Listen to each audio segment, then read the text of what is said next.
Now, a breakthrough in the murder investigation of anti-gang unit member Lieutenant Colonel Charl Kinnear has resulted in the arrest this week of a Springs man who is believed to have tracked his phone for months. Now, the suspect is expected to appear in court today at Bishop Lavis Magistrates Court, in fact, in Cape Town. Charl Kinnear was gunned down outside his home in Bishop Lavis just last Friday, and he was involved in a number of high-profile investigations involving those operating in the underworld or with the underworld.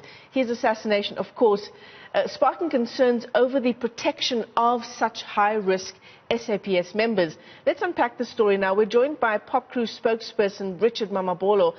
And Richard, one would think that the protection of people like Charl Kinnear, who have done such incredible work in the past and who himself at the time of his death was doing such high-profile investigations, that their protection would be high up on the police's agenda. What is the reality? Look, I think that is the standard that has been approached over time, wherein you look into the kind of cases that such people are handling, and of course that would obviously as well go with the kind of security measures that they need to have. I think it must be stated that Mr. Kinnear did have a security detail before. There had been death threats on his life even in the previous year. However, the question that we have been asking is how did it come about that despite the fact that he was still continuing to deal with high-profile cases, that his security detail was withdrawn.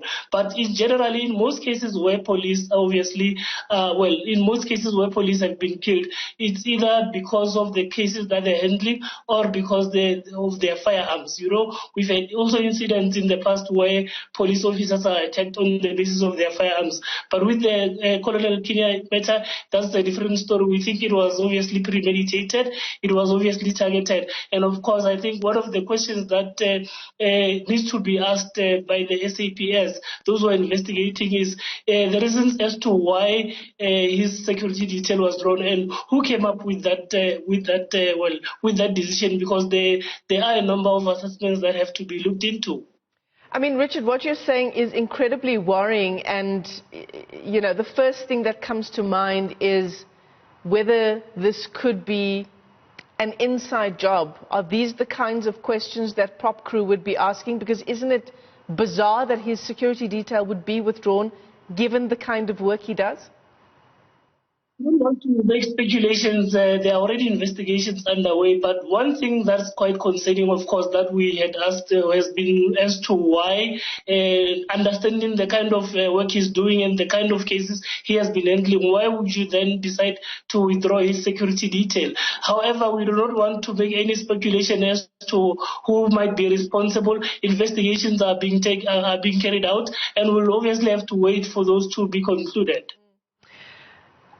In terms of the kinds of work that Charl Kinnear did and other officers that do that are in that same line of work within the police, give us a rundown. You talk about the protection detail that he once had, that had since been withdrawn at the time of his death. But officers who work in a similar field, what is the kind of protection that they do get on a daily basis? Not only them, but their families as well. Yeah, it depends on the kind of cases they're really handling. I think obviously there are measures to determine the levels of risks that one would obviously be conducting their job, and on the basis of those assessments, security details are determined in that way. So they might differ from one person to the other. But however, I think it's not only those who are dealing with high-profile cases that are being attacked by criminals. We've seen a lot of police stations being attacked as well, and that is, of course, on the basis of the underlying challenges that we find within the SAPS. The uneven allocation of resources, for example. We've had numerous incidents in the Eastern Cape, mainly, where you've had police stations being attacked, and the recent one was in Mpumalanga, where you have, for example, a staff complement at any shift of 5 people who have to obviously monitor a community of around 30,000 people. So that on its own obviously creates challenges, and criminals can see that police become vulnerable under such circumstances. And again, it has also dealt a huge blow with the kind of relationships that communities have with police, because immediately when police cannot respond, the assumption from communities is that police are lazy and they are not doing their jobs, whilst they are really undercapacitated. So the uneven allocation of resources for police stations is one such matter which of course has yielded in bad relations between communities and police. It's something that definitely needs to be addressed as well. So, Richard, what are among the solutions to the kinds of challenges you're outlining there? In communities where there are so few police officers versus the amount of people in that particular area, of course we're looking at more police officers, but what are some of the other solutions? Yeah, there are long-term and short-term issues that we obviously engage with the SAPS. One of the things is that you've got the SAPS has got a staff complement of 191,000, which looks after a population of 59 million.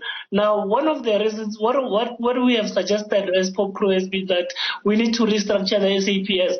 I mean, about 30% of that 191,000 is office-based, and crime is actually not happening at national or provincial levels where there are duplication of roles. It's happening on the ground, and so we think that in the short term there is a need to ensure that you get more of those people who are based in offices, provincial and national, going down to the ground and ensuring that we strengthen police stations. Right, well, Richard, thanks very much for giving us your insight into this incredibly important issue there. What a worrying statistic there, 191,000 police officers, and that's for a population of over 59 million here in South Africa. Richard Mamabolo is spokesperson for POPCRU.